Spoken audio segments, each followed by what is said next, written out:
Em agosto de 1959, os Cahiers du Cinéma publicaram o icônico artigo de Michel Mourlet chamado Sobre uma Arte Ignorada.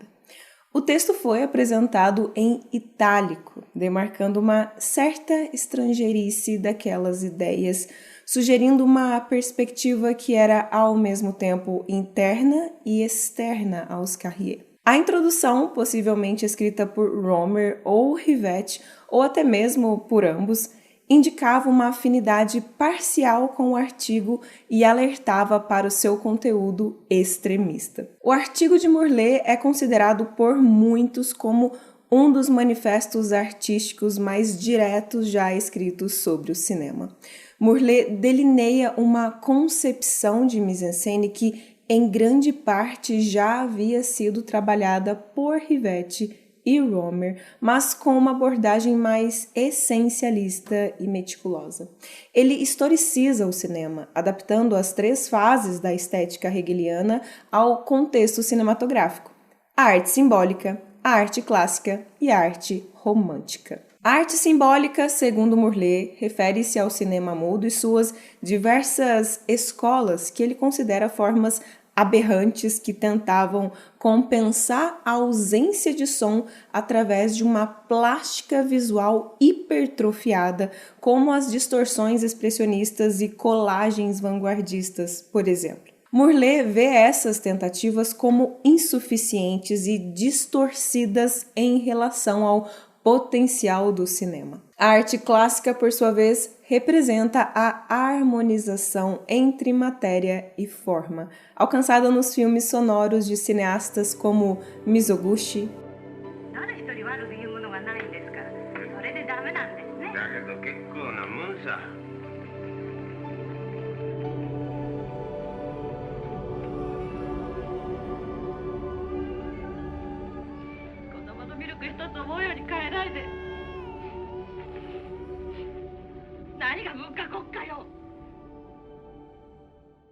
Walsh,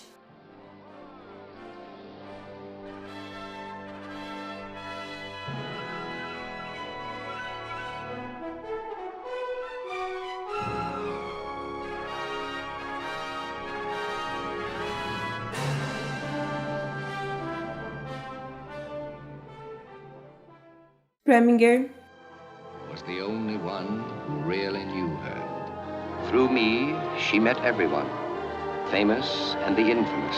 Anna captivated them all. Wherever we went, she stood out. Men admired her. Women envied her. Lang, I was warned against the siren call of adventure. I should never have stopped to talk with you. I should never have come here to drink with you. Never? Who are you? Claude Mazet has disappeared. Well, just because man doesn't show up for a day. e alguns outros. Esses filmes, segundo Mourlet, conseguiram um equilíbrio perfeito entre técnica cinematográfica e a expressão artística, realizando assim o verdadeiro potencial do cinema. Finalmente, a arte romântica é caracterizada pelo cinema de autor e pela expressão individual exacerbada, iniciada por Orson Welles com Cidadão Kane e continuada pelos cineastas modernos que se preparavam para o grande triunfo dos anos 60. Mourlet vê nesta fase uma tendência a valorizar a individualidade do diretor e sua visão única, muitas vezes à custa de uma coerência formal mais rigorosa. Tal como Romer, o realismo ontológico defendido por Bazin aparece como a principal força motriz do pensamento de Mourlet.